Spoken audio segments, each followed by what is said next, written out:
अचानक झालेल्या high voltage वीज पुरवठ्यामुळे 50 ते 60 घरातील टीव्ही, वॉशिंग मशीन, इलेक्ट्रिक मोटारी अशी विद्युत उपकरणे जळाल्याने आर्थिक फटका बसलेले विशाल नगरवासीय संतापले आहेत. महावितरणच्या चुकीमुळे झालेल्या या प्रकाराविरोधात आम्ही ग्राहक मंचाकडे धाव घेणार असल्याचा निर्धार त्यांनी रविवारी प्रसार माध्यमांशी बोलताना केला. जुळे सोलापूर भागामध्ये विशाल नगरमध्ये 150 रहिवासी वास्तव्यास आहेत. येथे वीज पुरवठा कधी कमी दाबाने तर कधी हाय व्होल्टेजच्या समस्येमुळे ग्राहक हैराण झाले होते. या संदर्भात नागरिकांनी महावितरणच्या कार्यालयाला अनेक वेळा फोन केले. कधी प्रतिसाद मिळायचा तर कधी नाही. शनिवारी सकाळी 8:30च्या सुमारास अनेक वेळा फोन केल्यानंतर महावितरणचे कर्मचारी आले.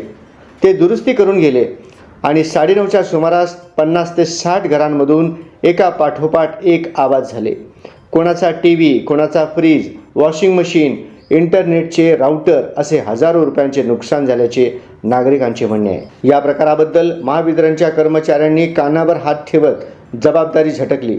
आता झालेल्या नुकसानीबद्दल कोणाला जबाबदार धरायचे?